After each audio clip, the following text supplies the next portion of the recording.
ભુજમાં બે જાણીતી હોટલને તંત્ર દ્વારા સીલ કરાઈ. રાજકોટની ટીઆરપી ગેમ ઝોન અગ્નિકાંડની ઘટના બાદ સમગ્ર ગુજરાતમાં ફાયર વિભાગ સહિતના સ્થાનિક તંત્ર દ્વારા બનાવાયેલ કમિટી સાથે ફાયર એનઓસી સહિતના નિયમોના પાલન માટે કામગીરી હાથ ધરવામાં આવી રહી છે.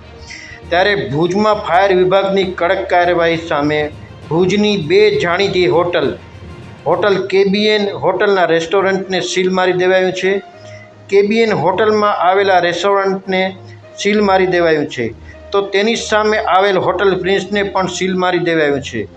કેબીએન હોટલમાં આવેલા રેસ્ટોરન્ટમાં ફાયર એનઓસી ના હોતા તેને સીલ મારી દેવાયું છે. બીજી બાજુ સૌથી જૂની અને જાણીતી હોટલ પ્રિન્સને સીલ મારી દેવાતા જે લોકોએ નિયમોનું પાલન નથી કર્યું તેઓમાં ફફડાટ ફેલાઈ રહ્યો છે. ભુજના અમુક હોટલ સંચાલકો સ્વૈચ્છિક બંધ રાખી દીધી છે. આ કડક કાર્યવાહી સામે હવે સૌને નિયમોનું પાલન કરવું પડશે તેવું લોકો કહી રહ્યા છે.